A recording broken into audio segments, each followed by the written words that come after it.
The Philippines inaugurated a new Coast Guard monitoring station base on Thitu in Kalayaan Island Group, an island occupied by Filipino forces in the disputed South China Sea, and plans to expand joint patrols with the US and Australia to counter China's increasingly aggressive actions and peer bullying in the strategic waterway. The completion of the station, which will be officially commissioned in early 2024, was designed to enhance the monitoring capabilities of the Philippines in the South China Sea region. This came as Coast Guard officials reported a further increase in the Chinese presence in the disputed region. Inaugurated earlier this month, the new 3-story facility is equipped with state-of-the-art technology such as radar, automatic identification, satellite communication, and coastal cameras.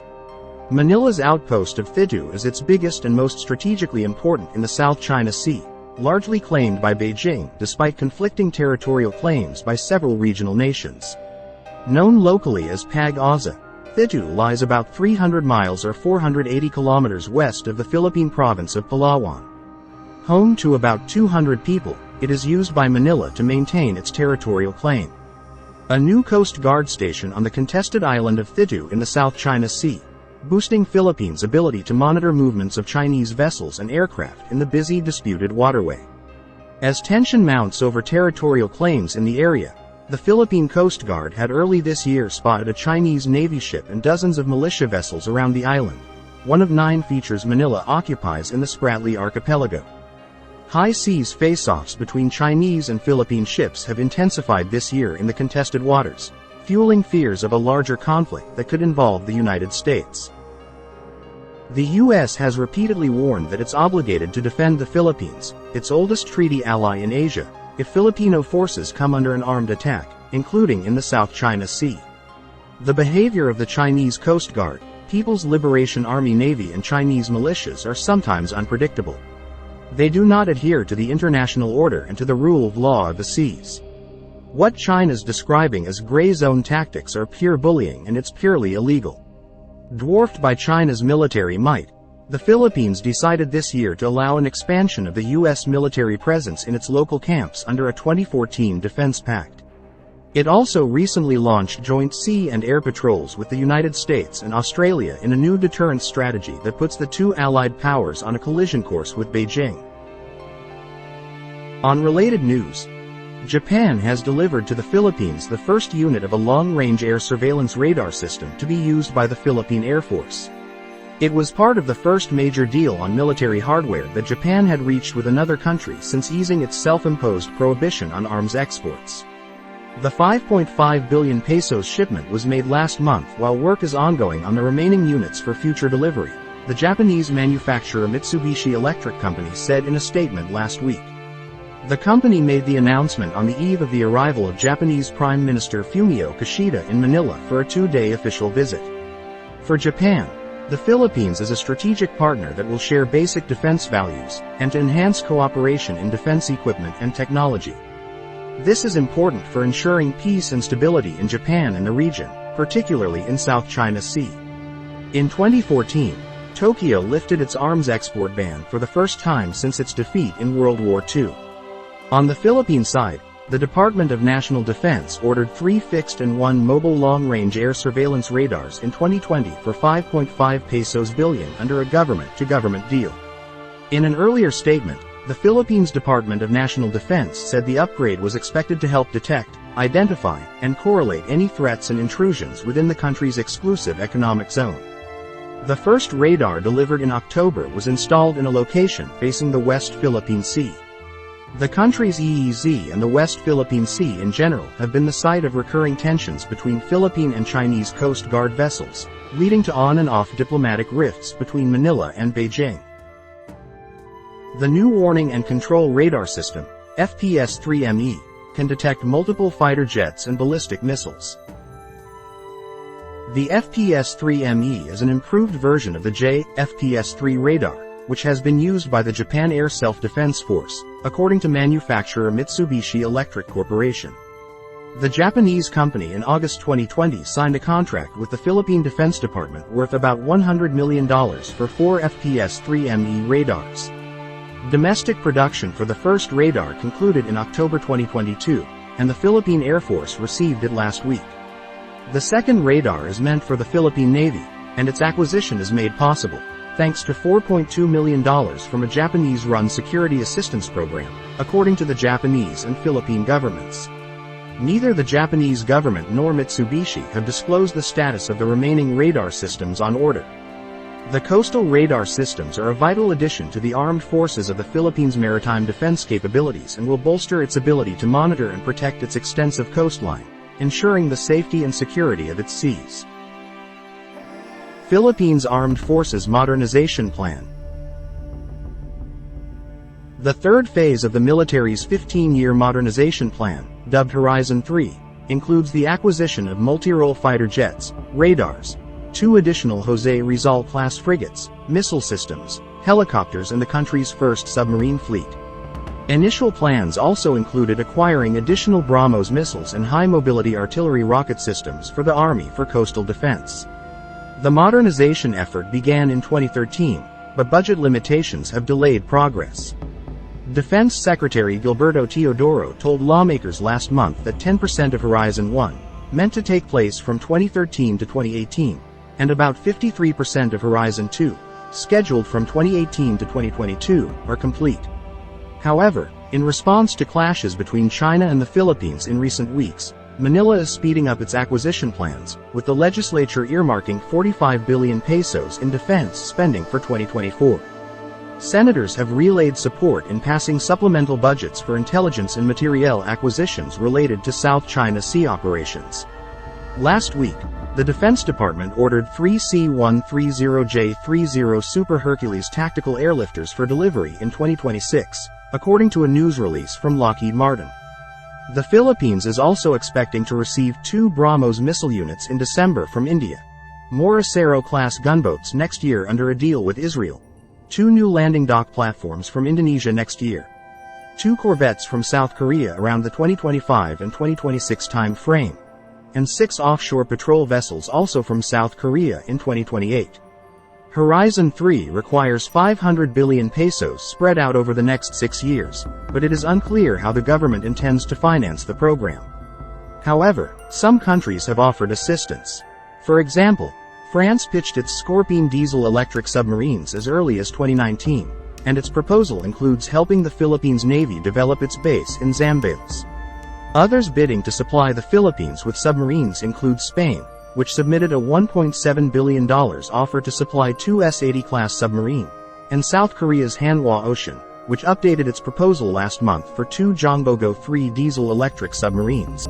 The estimated budget for procuring 2 submarines has been pegged at 70 to 100 billion Philippine pesos or 1.3 to 1.8 billion United States dollars. The procurement is part of the Philippines Navy's Horizon 3 modernization plan from 2023 to 2028. Once the deal is finalized, it will take at least 5 years for the first of the submarines to enter the fleet. The capability of the Philippine Navy to build its own major warship vessels may no longer be a far-fetched idea. In fact, it might happen next year, as the Philippine Navy eyes foreign shipbuilders to acquire additional multi-mission vessels, including warships and submarines. As part of its long-term modernization program, a local company wants to get a share of the country's defense spending on maritime assets. But it admits the ambitious plan could not be carried out without challenges. In terms of the ability to build vessels, the Philippines can actually do a lot. The country has some medium-sized to large-sized shipyards. A lot of the assets can potentially be built here locally. What is lacking is probably the experience and the proven track record to physically build a warship.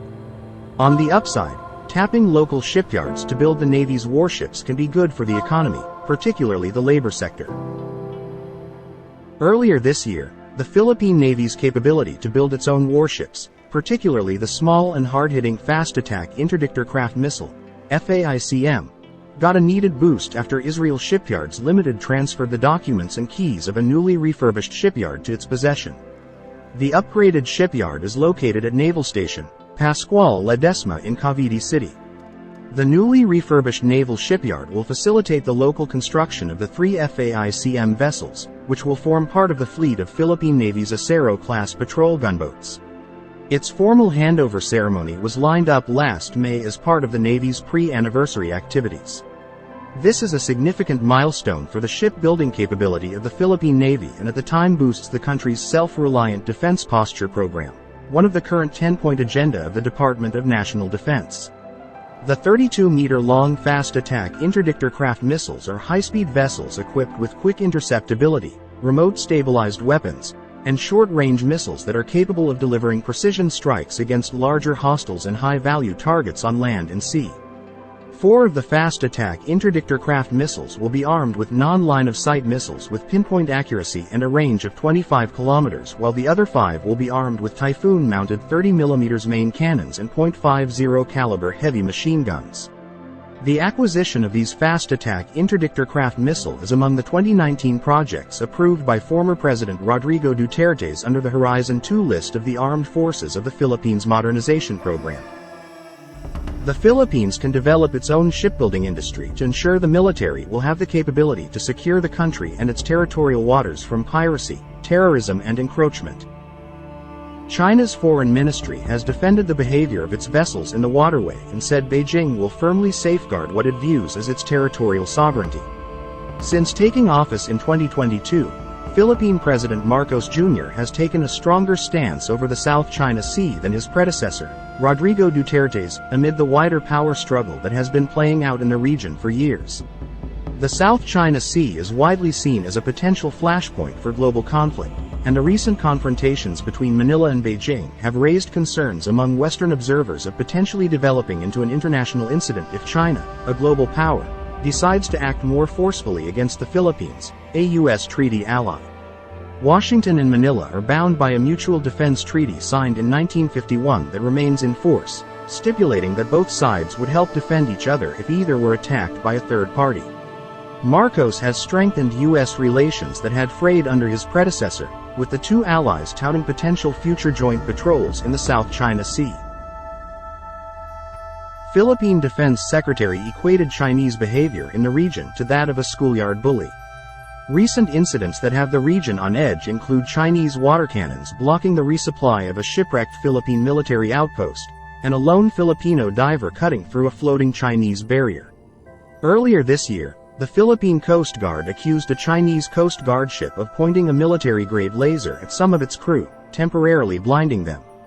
In recent weeks, the Ayungin Shoal has been the target of Chinese efforts to stake its claim on territory to which the Philippines has sovereign rights.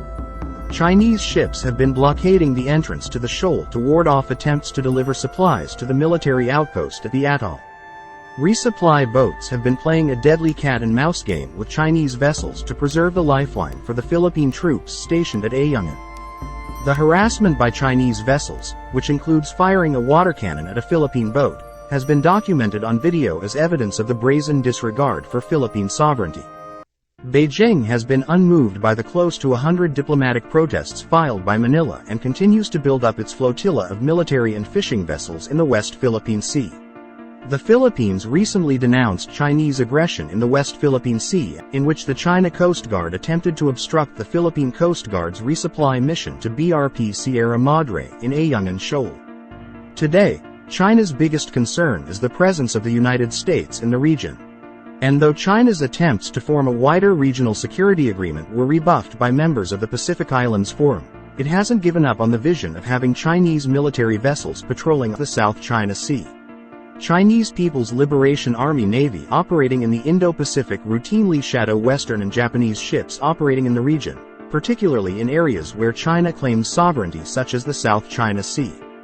The Philippines defense chief is pushing for a swift and sweeping modernization of his country's Navy and Coast Guard to tackle Beijing's aggressive tactics in the disputed South China Sea. The Philippines will carry it out through a comprehensive re-strategization and forging alliances, he told reporters in Manila on Monday during the commissioning of 2 coastal patrol ships donated by the United States. According to U.S. Navy officials, China's aggressive behavior in the South China Sea must be challenged.